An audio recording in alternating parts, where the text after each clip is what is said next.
할렐루야. 온라인으로 예배드리는 성도님과 가정 가운데 하나님의 능력과 평안이 함께 하시기를 간절히 축원합니다.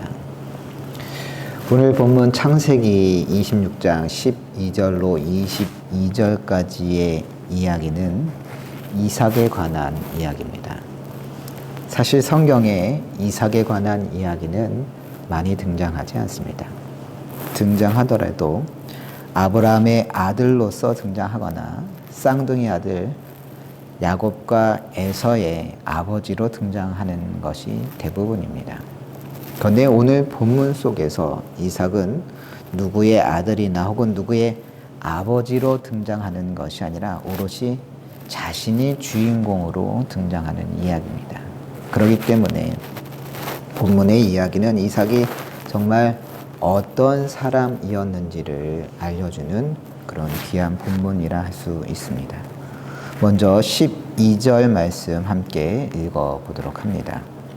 이삭이 그 땅에서 농사하여 그 해에 100배나 얻었고 여호와께서 복을 주심으로.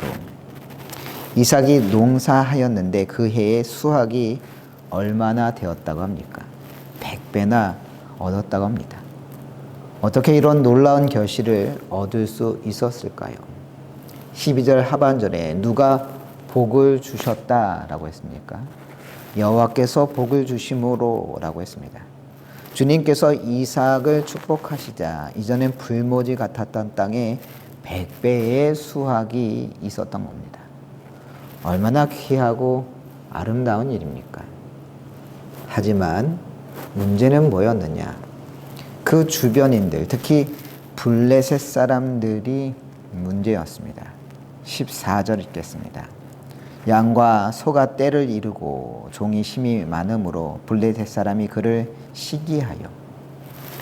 이삭에게 양과 소가 떼를 이루고 점점 거느리는 식솔들이 늘어가자 그를 지켜보던 이스라엘 사람이 이삭을 어떻게 생각했다고요? 시기했다 했습니다. 더욱이 블레셋 사람들은 시기하는 감정으로만 끝내지 않고 결국 일을 벌이게 됩니다. 15절입니다. 그 아버지 아브라함 때에 그 아버지의 종들이 판 모든 우물을 막고 흙으로 메웠더라. 블레셋 사람들이 무엇을 막았다고요? 우물을 막고 그 위에 흙으로 덮어버렸다 했습니다. 왜 하필 우물을 막았을까요? 이 팔레스틴 지역은 건조 지역이기 때문에 물이 절대적으로 부족한 지역이었습니다. 그래서 지하수가 꼭 필요했죠. 사람들이 살기 위해서도 지하수가 필요했지만 가축을 키우고 농사를 짓는데 우물은 없어서는 안 될 귀한 자원이었습니다. 그렇기 때문에 우물을 가진다는 것은 그 땅의 소유자라고 하는 의미까지 담겨져 있었습니다. 그런데 이 블레셋 사람들은 이삭이 잘 되는 것을 보자 우선 우물부터 막고 흙으로 메웠다는 것이죠. 더 이상 이삭이 잘 되는 꼴을 못 보겠다. 그를 더 이상 인정하지 못하겠다. 그런 의미로 우물을 막고 메웠던 겁니다. 그럼 블레셋 사람들만 이런 시기의 마음이 있는 거냐? 아니죠. 시기라고 하는 것은 매우 보편적으로 벌어지는 일로 동서고금을 막론하고 시기로 인한 사건은 끊임없이 일어나곤 했습니다. 제가 요새 20권짜리 조선 왕조 실록을 읽고 있습니다. 놀라지 마십시오. 한자로 적힌 조선왕조실록 원본을 읽는다는 게 아니라 백시백이라고 하는 작가가 쓴 만화책으로 된 조선왕조실록을 읽고 있다는 겁니다. 그런데 이 책 19권째에 선조 임금에 대한 이야기가 등장하는데 매우 흥미로웠습니다. 선조 때 무슨 일이 있었습니까? 임진왜란이 있지 않았습니까? 일본을 통일한 도요토미 히데요시는 일본 국내에 집중되어 있었던 그런 시선들을 돌리기 위하여 중국 명나라를 침공하기로 결의했었습니다. 그래서 조선 조정에 명나라를 침공하러 갈 테니 길을 내주라고 요구했었죠. 조선이 일본에게 길을 내줬겠습니까? 당연히 길 내주기를 거부했고, 그러자 일본은 바로 조선부터 침공하게 됩니다. 이렇게 임진왜란은 시작되었습니다. 파죽지세로 조선을 침공해오는 일본으로 인하여 선조 임금은 바로 궁부터 버리고 저 북쪽 의주까지도 도망했습니다. 여차하면 중국으로 망명할 생각이었던 겁니다. 그렇게 임금은 북쪽 국병석까지 간 상태에서 아들 광해군에게 조정을 대신해 전란을 수습하도록 맡겼습니다. 이렇게 왕을 대신해 분조를 맡았던 광해군은 군사를 모집해 왜군을 몰아내는 등의 굉장히 좋은 성과를 거두었고, 그러자 백성과 신하들에게 신망을 크게 얻었습니다. 그렇게 광해군의 인기가 높아가자 이때 선조는 아들 광해군을 시기하고 경계하기 시작했습니다.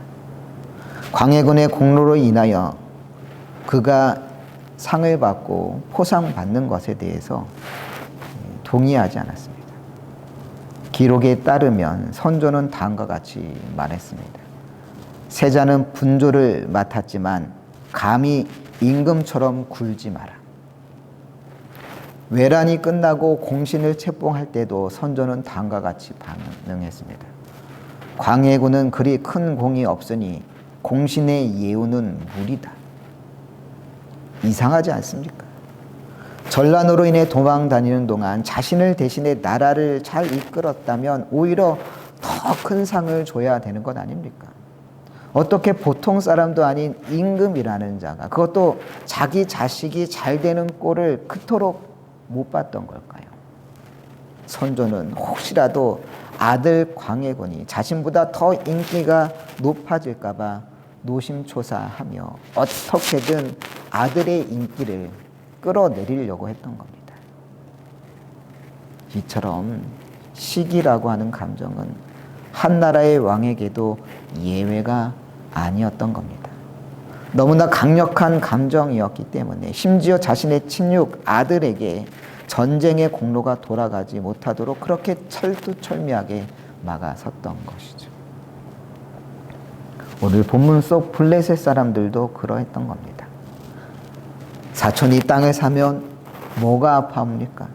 배가 아프다는 겁니다. 그런데 누구 배가 아픈 겁니까? 내 배가 아픈 법이죠. 블레셋 사람들도 이삭이 잘 되는 꼴을 보니 배가 아팠던 겁니다.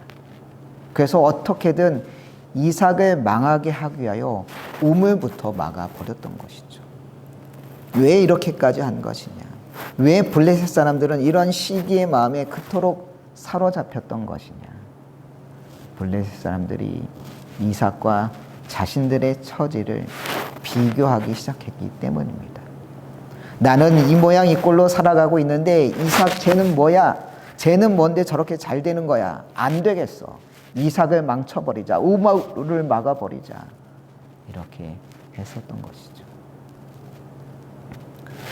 얼마 전 유재석 씨가 진행하는 뉴퀴즈라고 하는 프로그램에 연세대 심리학과 서은국 교수님이 나오셔서 행복에 관한 이야기를 전해주셨습니다. 매년 유엔에서 발표하는 세계 행복 보고서라고 하는 게 있는데 북유럽에 있는 핀란드가 7년 연속 세계에서 가장 행복한 나라로 뽑혔습니다. 핀란드 다음으로는 덴마크, 아이슬란드, 스웨덴 등 스칸디나비아 지역 국가들이 높은 순위를 차지했습니다. 왜 이들 국가들의 행복 지수는 높을까라고 하는 의문 가운데 서은국 교수님은 이 핀란드 사람들에게 다음과 같은 질문을 던졌습니다. 일상에서 가장 비호감이라고 생각하는 사람은 어떤 사람입니까? 그러자 그들은 이렇게 대답했습니다. 가장 비호감인 사람은 다른 사람의 삶을 평가하는 사람이다.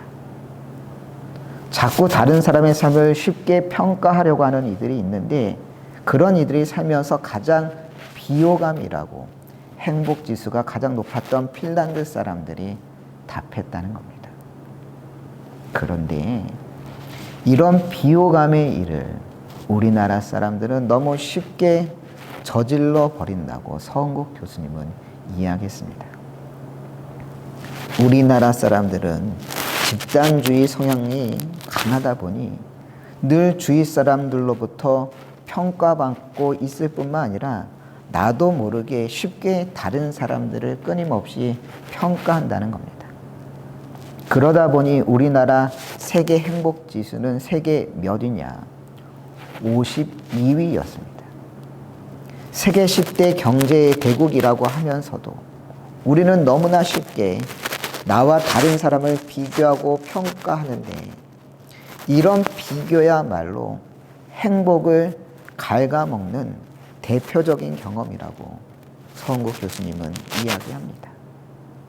그러다 보니 행복하기 위해서는 이런 걸 갖춰야 해, 저런 건 행복이 아니야 라고 자꾸 규정하면서 행복에 어떤 정답이 있는 것처럼 우리나라 사람들은 자꾸 여긴다는 겁니다. 그래서 그 규정된 행복의 길로만 가야 한다고 다른 사람들을 채찍질하고 자신을 채찍질한다는 것이죠. 하지만 이런 논리에 휘말릴수록 행복과는 멀어질 수밖에 없다는 겁니다. 여러분, 시기의 반대말은 무엇일까요? 인정입니다. 상대방이 잘 될 때 나 자신과 비교하며 불편해하는 것이 아니라 있는 그대로 그를 인정해주고 축복해주는 것이 필요합니다. 그러지 못하고 상대방을 인정하지 못하고 그저 시기하게 되면 오늘 본문 속 블레셋 사람들처럼 오직 상대방을 망치기 위하여 상대방을 불행하게 만들기 위하여 하지 말아야 할 일들까지 서슴없이 하게 되는 것이죠. 그렇게 한다고 내가 더 행복해지겠습니까? 내가 행복해지지 못하더라도 상대방을 불행하게 만들 수는 있다. 이 얼마나 잘못된 선택입니까? 그러기에 잠언 14장 30절은 말합니다. 평안한 마음은 육신의 생명이나 시기는 뼈를 썩게 하느니라. 시기는 뭐를 썩게 한다고요? 뼈를 썩게 한다는 겁니다. 여러분, 시기를 우습게 여기지 마십시오. 시기를 내버려 뒀다간 우리의 뼈까지도 썩어질지 모르는 일인 겁니다. 그럼 자신을 시기하여 아버지가 팠던 우물을 블레셋 사람들이 메워버리는 황당한 일을 겪었을 때 본문 속 이삭은 어떻게 했을까요? 본문 17절입니다. 이삭이 그곳을 떠나 그랄 골짜기에 장막을 치고 거기에 거류하며 이삭은 블레셋 사람들과 다투지 않았습니다. 비록 그들이 잘못된 마음으로 자신의 우물을 메웠지만 이삭은 17절에 나오는 것처럼 그랄 골짜기에 장막을 치고 거기서 다시 또 우물을 팠던 겁니다. 그랬더니 어떻게 되었느냐? 이삭의 종들이 골짜기를 파 샘 근원을 얻었더니 그곳에 우물을 팠더니 또다시 샘의 근원을 얻었다는 겁니다. 하지만 조용한 세월은 오래가지 않았습니다. 20절입니다. 그랄 목자들이 이삭의 목자와 다투어 이르되 이 물은 우리의 것이라 하매 이삭이 그 다툼으로 말미암아 그 우물 이름을 에색이라 하였으며 이번에는 또 누가 시비를 걸어왔습니까? 그곳 그랄 목자들이 이삭의 목자에게 시비를 걸며 이 물은 우리의 것이다 라고 주장했습니다. 아니, 물이 흘러나오기 전에는 가만히 있더니 어렵게 우물을 파 이제 물이 나오기 시작했더니 잽싸게 자신의 것이라고 주장했다는 겁니다. 얼마나 얄밉습니까? 이삭은 그 우물로 인해 분쟁이 일어나자 그곳 이름을 다툼이라는 뜻의 에색이라 지었습니다. 하지만 이삭은 계속 다툼이 생기도록 내버려 둘 수 없었습니다. 그래서 어떻게 했느냐? 21절입니다. 또 다른 우물을 팠더니 그들이 또 다툼으로 그 이름을 신나라 하였으며 어떻게 했다고요? 또 다른 우물을 팠다는 겁니다. 그리고 그곳 이름을 대적하다라고 하는 뜻의 신나라고 지었습니다. 하지만 그곳에서도 이삭을 시기하고 질투하는 이들이 또 있었습니다. 그래서 다시 또 이삭은 자신이 팠던 우물을 포기하고 다른 곳으로 또 옮기려고 하게 됩니다. 어떻게 이럴 수 있었을까요? 우물 파는 것이 어디 애들 장난입니까? 우물이란 흐르는 물을 가져다 쓰는 게 아니라 지하수를 퍼 올려야 하는 것 아니겠습니까? 그렇기 때문에 아무데나 판다고 우물이 알아서 터져 나오는 게 아닙니다. 지하수가 흐르는 곳을 잘 파악해서 파 내려가야만 합니다. 더군다나 이 시대에 굴착기 같은 무슨 대단한 도구라도 있었겠습니까? 사람들이 일일이 직접 파 내려가야만 하는 상황이었습니다. 그런 상황에서 다툼이 벌어진다고 파놓은 우물을 포기하고 다른 곳으로 이동해서 또다시 우물을 판다는 건 상상하기도 힘든 일이었습니다. 그런데도 이삭은 매번 그렇게 했던 겁니다. 어떻게 그럴 수 있었을까? 이삭은 믿었던 겁니다. 하나님의 뜻대로, 하나님의 원칙대로 해 나갈 때 주님께서 축복하시고 인도하실 거라고 하는 믿음이 있었던 겁니다. 서울 광화문에 가면 교보 빌딩이라고 있고 그 건물 지하에는 교보문고라고 하는 유명한 서점이 있습니다. 교보문고는 우리나라 최대의 서점 체인으로서 광화문뿐만 아니라 강남, 잠실, 인천, 대전 등 전국 여러 지점들을 가지고 있습니다.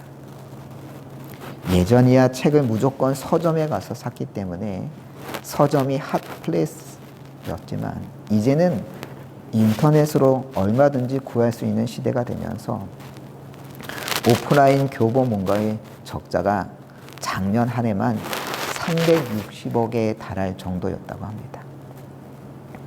이렇게 매년 큰 적자가 나고 있는 상황에서도 교보문고가 계속 운영되고 있는 이유는 무엇보다 창업자의 뜻 때문이라고 합니다.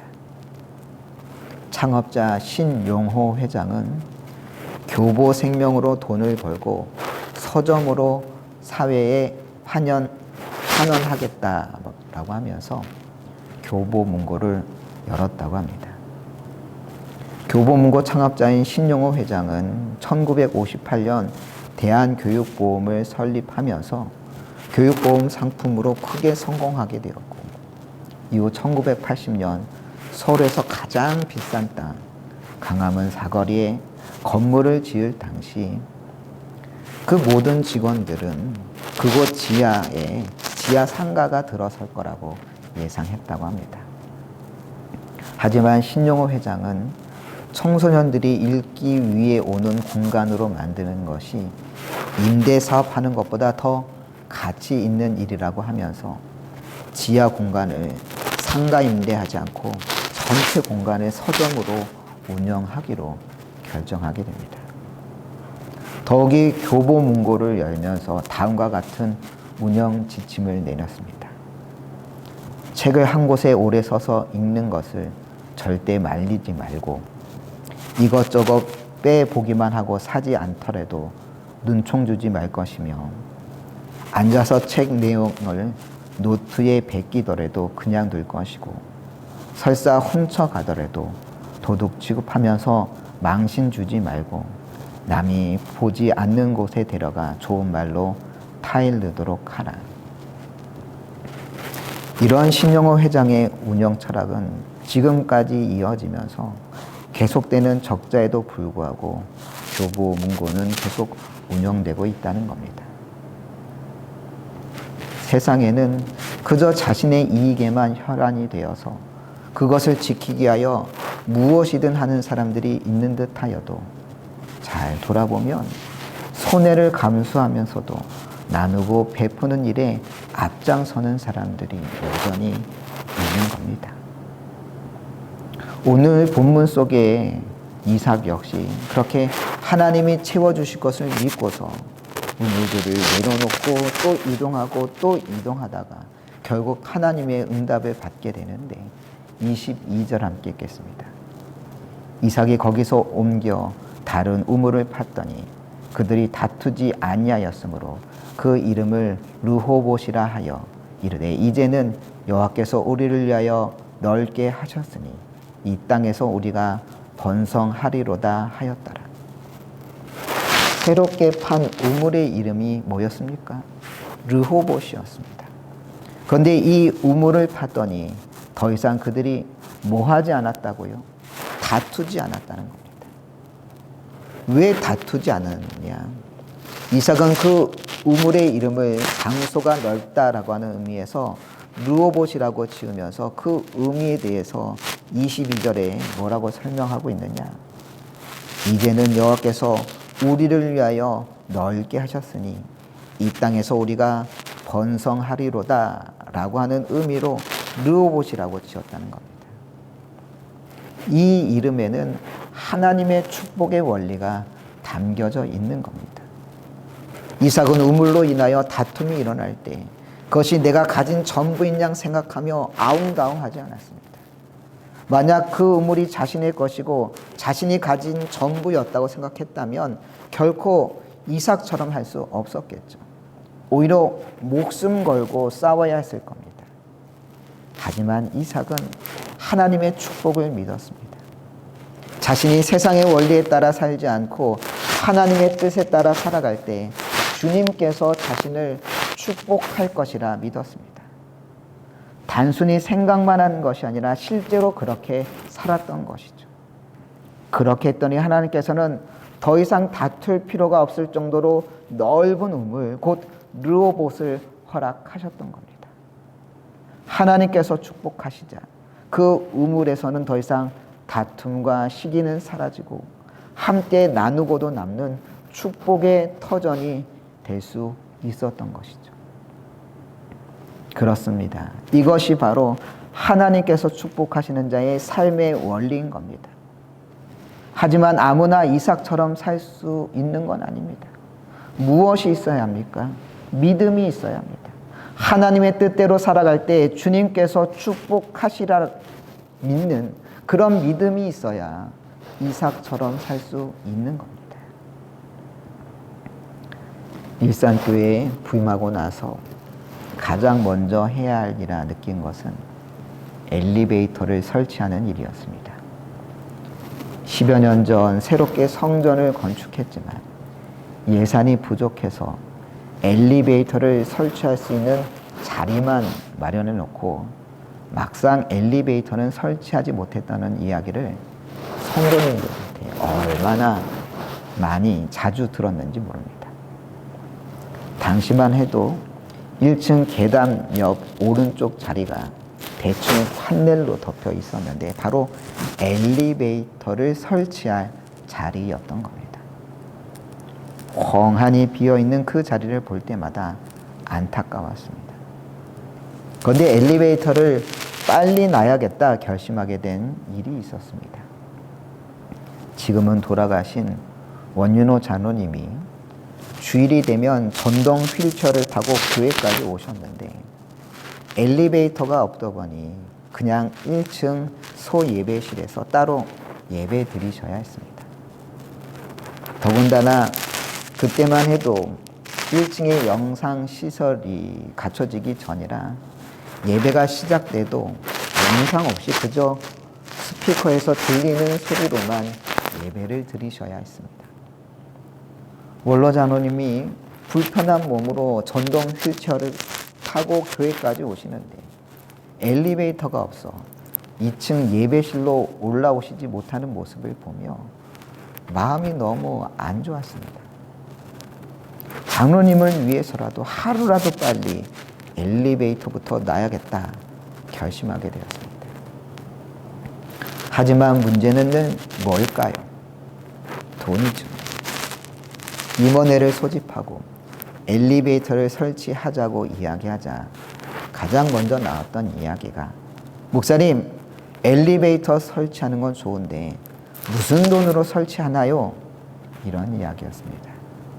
당연히 그 이야기부터 나올 줄 알았습니다.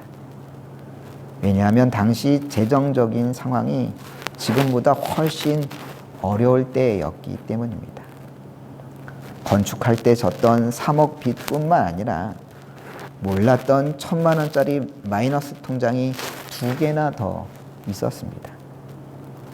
그런 상황에서 엘리베이터를 설치하려면 못해도 4천만 원은 들 텐데 도대체 무슨 돈으로 하겠느냐라는 이야기였죠. 그래서 이야기했습니다. 저 역시 쉽지 않은 상황이라는 거 잘 알죠. 하지만 돈부터 바라보면 아무 일도 할 수 없습니다. 하나님께서 이 일을 선하게 보신다면 분명 할 수 있도록 채워주실 거라 믿습니다. 은행 가서 대출이라도 받으면 될 테니 너무 걱정 마시고 일단 진행합시다. 그렇게 해서 교인들을 설득해 엘리베이터를 설치하기로 했습니다. 그런데 처음부터 문제가 생겼습니다. 교회 담보대출을 통하여서 공사비를 마련하려고 했는데 교단에 보낸 서류에 뭔가 문제가 있었는지 대출 승인이 나지 않는 겁니다.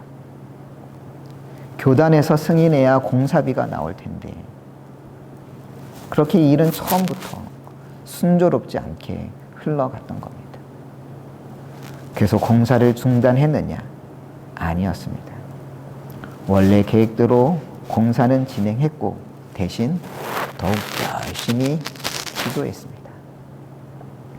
하나님, 이 일이 하나님 보시기에 합당한 일인 줄 믿습니다. 하지만 재정적인 문제로 어려움을 겪고 있습니다. 어떻게 해야 할지 길이 보이지 않습니다. 하지만 하나님 앞에 선한 길로 나아갈 때 주님께서 그 길을 열어주실 줄 믿습니다. 주님께서 길을 허락하시어 모든 일들이 합력하여 선을 이루게 하옵소서. 그렇게 기도만 할 뿐이었습니다. 재정적인 문제가 있다고 해서 교인들에게 엘리베이터 설치를 위해 작정 헌금하자고 이야기도 하지 않았습니다. 그런데 교인분들은 자원하는 마음으로 한 분, 두 분씩 헌금해 주시기 시작했고 주변의 몇몇 지인들도 이 소식을 듣고서 엘리베이터 설치를 위하여서 후원해 주셨습니다. 그렇게 십시일반으로 모인 금액은 공사하기에 딱 적절한 액수였고 엘리베이터 공사가 진행되는 동안 한 번도 공사 대금이 밀리지 않고 제때 바로 지급하고 완공될 수가 있었습니다. 그렇습니다. 하나님의 일이란 지금 내 손에 쥔 것으로 하는 게 아닙니다. 지금 내 손에 있는 것이 내 것인 양, 내 전부인 양 여긴다면 결코 하나님의 일을 감당할 수 없습니다. 늘 부족하고 늘 어려울 텐데 어떻게 하나님의 일을 감당하겠습니까? 이삭을 보십시오. 이삭은 그렇게 어렵게 우물을 팠지만 내 것이 아니라 하나님이 주신 것이라 믿었기에 다툼이 일어나자 미련 없이 그 우물을 떠나 새로운 곳에서 우물을 다시 팔 수가 있었습니다.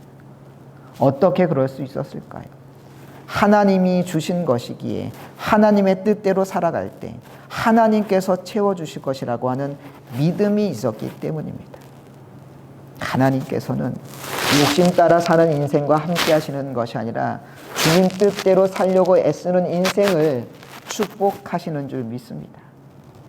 비록 지금은 손해보는 것 같고 비록 지금은 어려운 듯 싶어도 우리가 시기와 다툼으로 살아가지 않고 주님께서 채워주실 걸 믿고 믿음으로 나갈 때 주님께서 더 큰 복으로 함께 하실 줄로 믿습니다.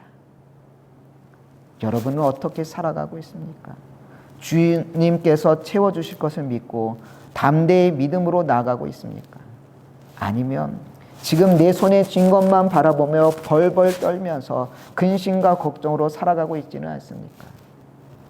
지금 내 손에 있는 것도 사실 내 것이 아닙니다. 주님이 주신 것입니다. 주님이 주신 것이니 주님 뜻대로 나갈 때 주님께서 더 큰 것으로 채워주실 줄 믿습니다. 믿음으로 나가는 자의 삶을 축복하시는 주님인 줄 믿고 담대히 나가는 여러분들 되시기를 간절히 축원합니다.